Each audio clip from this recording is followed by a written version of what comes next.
예, 마지막 발제를 맡은 신인규입니다.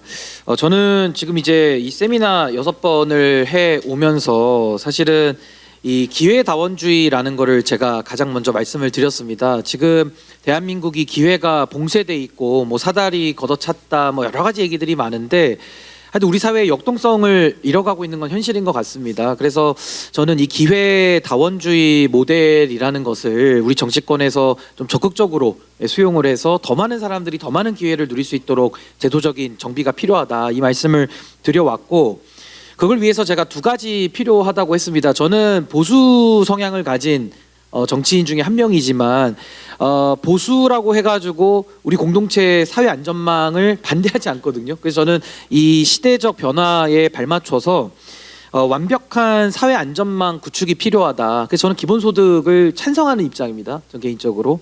그리고 더 나아가서 이 AI의 기술적인 변화에 따라서 압도적인 생산성과 압도적인 투명성을 가지고 이제 우리 사회를 저는 AI를 중심에 놓고 이 기술 발전을 중심에 놓고 헤쳐 나가야 된다. 그래서 AI 거버넌스 얘기를 지난 6번에 걸쳐서 많이 이야기를 좀 드렸던 그런 배경이 좀 있습니다. 그리고 이제 앞으로 뭐 아까 이제 안보 쪽이나 언론 쪽에서도 이야기를 하셨습니다만은 이 사회가 조금 더 발전되면서 이 기술 주권에 관한 문제가 반드시 나올 겁니다. 이걸 누가 결정하느냐, 어떤 소수가 독점해서 사회적 특수 계급을 만들지 않겠느냐, 이 불안감이 있기 때문에 이 기술에 대한 통제 부분 이제 이런 것들도 제도적인 미연에 방지가 좀 필요하고, 결국에는 저는 이제 국민주권 정부가 내세우는 것처럼 이제 국민들의 민주적인 통제, 이게 가능한 부분을 만들어내는 것이 매우 중요하다라는 말씀도 드렸었고요.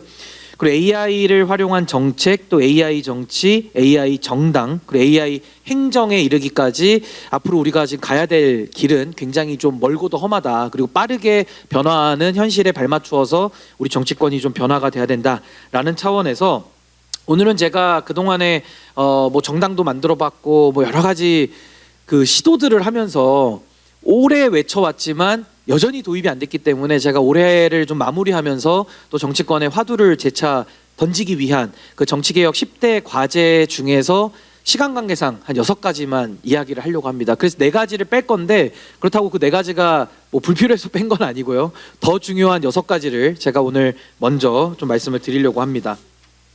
그 1번, 2번에 나오는 뭐 국회의원 세비 좀 삭감하자.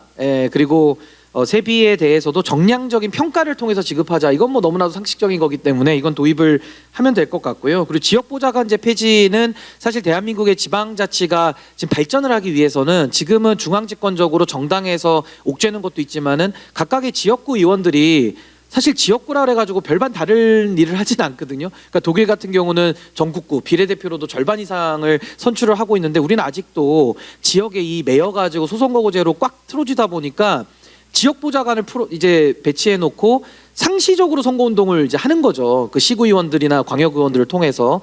그래서 전 이런 지역보좌관 제도를 통한 이 지방자치를 사장시키는 부분도 우리가 반드시 좀 극복을 해야 된다. 그래서 이 나중에 지방 분권과 맞물려서 이 지방의 지방자치를 변화시키는 부분은 또 따로 나중에 말씀을 더 드리도록 하고, 제가 오늘 목소리를 높여서 도입을 촉구하고 싶은 것은 정당에 지급되고 있는 이 국고보조금 제도를 이야기를 하고 싶습니다. 지금 뭐 내란 정당 해가지고 거기에 국민의 세금을 쓰는 게 맞느냐, 이 논의와 제가 결부시켜서 더 본질적으로 정당에 국민의 세금이 들어가거든요.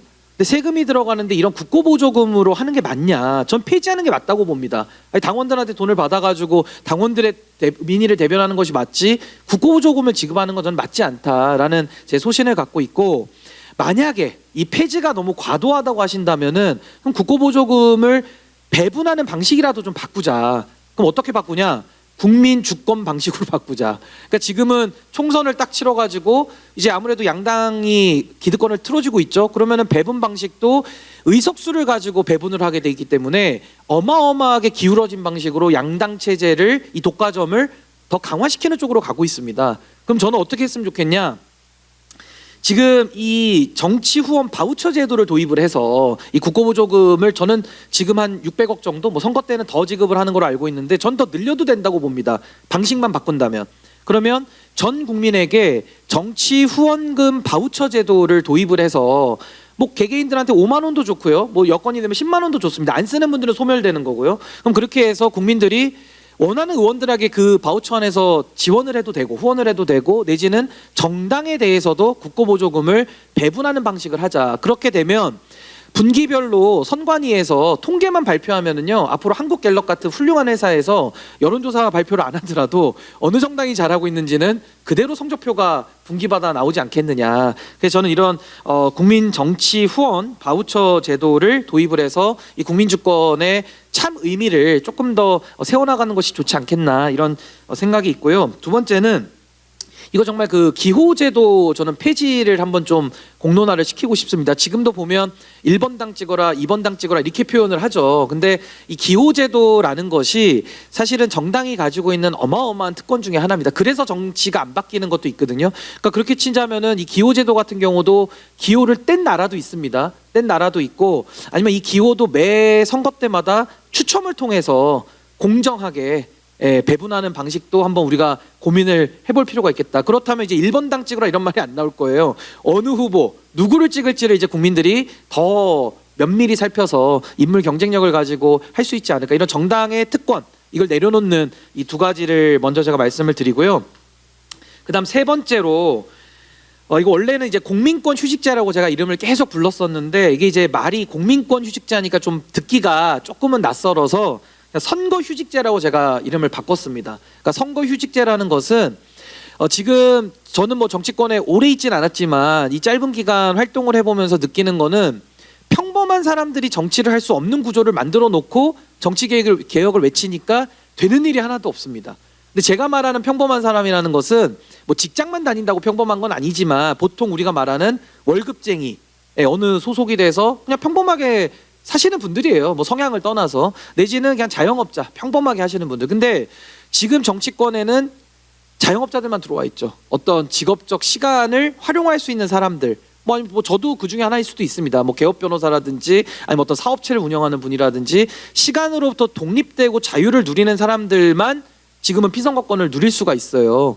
그러니까 이런 부분에 대해서는 저는 선거휴직제를 과감히 도입을 해서 저는 모두가 이 피선거권이라고 하는 국민의 참정권을 동등하게 누릴 수 있어야 된다. 근데 여기에 대한 제도 설계는 굉장히 복잡하고 어렵습니다. 그리고 우리 사회적 합의가 필요하고 그런 지원책에 대해서는 기업들에 대해서 어떤 인센티브도 우리가 고민을 좀 해봐야 되기 때문에 이 참정권의 실질화라는 차원에서 이 선거휴직제 또 우리가 한번 좀 고민이 필요하다라는 생각이 들고 이 네 번째가 더 흥미로운데요. 선출직 공직 총량제를 제가 오래전부터 제안을 하고 있습니다. 이게 무슨 말이냐면 지금은 광역자치단체장, 기초자치단체장이라고 하는 지방의 행정을 맡는 사람들만 3연임제로 규제가 돼 있죠. 그래서 3번을 연임해서 하면 한 번은 쉬었다가 또 나오든지 해야 돼서 지금 이제 오세훈 시장이 다음번에 한다 그러면 5번을 하지 않습니까? 그러니까 이게 행정을 맡는 사람, 뭐 대통령은 단임제고요. 저는 그 행정을 맡는 쪽뿐만 아니라 저는 뭐 지방 의원들이든 국회의원이든 동등하게 저는 국민의 선택을 받는 사람들은 저는 일부 제한이 좀 필요하다라는 생각이 들어서 선출의 연한을 통제하자는 겁니다. 통으로. 그래서 이거는 20년으로 정해도 되고 25년으로 정해도 되고 제가 일단 하나 안을 던지자면 20년 플러스 알파로 제가 제안을 합니다. 그래서 예를 들면 이제 포트폴리오를 짜는 거예요. 지방의원부터 출발하시겠다는 분들은 한 2번 정도 지방의원 하시고 그 다음에 이제 구청장 한번 하시고 그럼 이제 8년 남았죠. 8년이면 그 중에 한 번 정도는 뭐 중앙정치에 한번 도전을 해본다든지 그 다음에 20년 플러스 알파로 이제 해놨으니까 20년 정도 국가를 위해서 봉사했다면 마지막 불꽃을 태워야 되겠죠. 다 대선 출마하라 이겁니다. 저는 다 대선 출마해가지고 대통령 됐을 때는 그냥 5년 뭐 만약에 중임제로 뭐 개헌이 된다 그러면 8년 아니 28년 정도 나라를 위해서 일했으면은 충분하지 않습니까? 거의 30년인데요. 그래서 저는 지금도 지방의원 살펴보시면 9선 정도 하시는 분들도 많습니다. 이 지방자치 시작 때부터 지금까지 계속 기초의원만 하는 거예요. 이제 생업이 된 거죠. 그리고 국회의원도 뭐 9선, 제가 알기로 최장기간 이제 9선으로 알고 있는데 뭐 건강만 허락되고 하면은 이제 10선, 11선, 12선 가능하죠. 근데 저는 그 다선에 대해서 제가 어떤 문제 제기를 하기보다는 조금 더 이런 직역에 대한 이 총량을 통해 가지고 조금 더 생산성 있는 이 회전을 이루는 것이 어떻겠느냐. 그래서 저는 이제 선출직의 연한 총량제를 또 제안을 하고요. 뭐 국민소환제라든지 국회의원 중간평가제도 너무 중요합니다만은 시간 관계상은 제가 넘어가고 마지막에 다섯 번째는 제가 이제 정당을 만들려고 노력도 해봤잖아요. 근데 실제로 한번 해보십시오. 이건 해보면 이게 정당 만드는 거는 그냥 불가능하게 해놨구나라고 생각이 들어요. 그래서 어떤 조직의 도움을 받지 않고 저처럼 그냥 맨땅에서 헤딩식으로 모아서 하면요, 창준이를 6개월 동안 할 수 있는데 6개월 동안 당비 내는 당원을 이렇게 모아서 당을 만들기가, 그것도 시도별로 1000명씩 해서 5000명을 만들어야 되는데 그냥 불가능합니다. 예, 근데 이거는 저는 정당의 설립의 문턱을 낮춰야 조금 더 우리가 경쟁력 있는 정당들도 더 나올 수 있지 않을까 싶어서 전 정당들이 쳐놓은 이런 기득권의 장벽은 걷어내는 것이 맞겠다라는 생각이 들고, 마지막 여섯 번째, 이게 가장 예민하죠. 이게 돈 문제인데 사실은 이제 저나 우리 뭐 김기현 변호사님이나 이 바깥에서 정치하시는 분들은 후원을 받을 수가 없어요. 그리고 이제 선거가 있을 때만 이제 후원회를 열어가지고 그때 반짝 이제 선거를 치르는 비용으로 일부 쓰고 본인을 알리는 용도로 하는 건데, 국회의원들이나 뭐 지방 의원들은 어떻습니까? 이제 후원 제도를 확대해가지고 현역 의원들은 상시적으로 돈을 모으거든요. 월급도 받습니다. 돈도 걷어서 써요. 그러니까 이제 국회의원들이 맨날 출연하면은 그 후원해달라고 계좌 올려놓고 하잖아요. 근데 이제 바깥에서 정치 신인들, 뭐 나이를 떠나서 정치 신인들은 돈을 조달할 수 있는 방법이 꽉 묶여 있습니다, 사실은. 그리고 이제 국회의원들은 평시에는 1억 5천, 또 선거 있을 때는 3억까지 모을 수 있게 해놨기 때문에 그냥 원외에서 정치를 바꾸겠다고 뛰어드는 사람들은 손발을 다 묶어놓고 골대를 옮기면서 축구를 하라는 거고, 상대적으로 현역 의원들은 손발 다 자유로운 상황에서 축구도 11명인데 거기는 20명이 뛰는 것 같아요. 그리고 골대도 안 움직이고 얼마나 쉽습니까? 그래서 저는 그러다 보니까 정치를 바꾸고자 하는 이런 역동성이 더 저하되는 경우가 많고, 그러다 보니 자연 발생적으로 그 독점적인 권력이 어디로 이동하느냐? 그냥 정당으로 이동하는 겁니다. 그러니까 지금은 정당의 공천권만 잡으면 내가 원하는 사람 다 공천을 할 수 있는 이런 상황 속에서 결국에는 이 제도권 정치가 안 바뀌는 거예요. 그럼 바꾸려면 순서대로 정당에 들어가서 정당을 바꿔내고 그걸로 또 제도권 정치를 바꿔야 되는데 이건 불가능하죠. 정당을 또 바꾼다는 것이. 그래서 저는 이 원외에서 정치를 하시려는 분들이 돈에서 자유롭게 펀딩을 해서 걷고 쓰고 보고하고 이렇게 오히려 더 시민 주권, 국민 주권을 더 우리가 강화하는 쪽으로 가는 것이 어떻겠느냐. 그래서 제가 오늘은 이제 AI 얘기는 좀 많이 했으니까 실질적인 제도를 그럼 우리가 어떤 것부터 먼저 바꿔야 되겠느냐 해서 10대 정치개혁 과제 중에 6가지만 오늘 좀 말씀을 드렸습니다. 관심 많이 가져주시고 앞으로 이제 국회의원들은 이거 다 안 하려고 할 거예요. 본인들을 더 이렇게 경쟁력을 키우는 쪽으로 지금 가는 거기 때문에 독과점을 깨는 쪽으로는 저항하는 것이 당연하고, 이런 목소리는 우리가 내주는 것이 훨씬 더 맞지 않겠나. 그리고 더 많은 사람들이 이 정치의 입구를 여는 일에 우리가 목소리를 모으는 것이 필요하지 않을까 싶습니다. 예, 제 발제는 여기서 마무리하겠습니다. 감사합니다.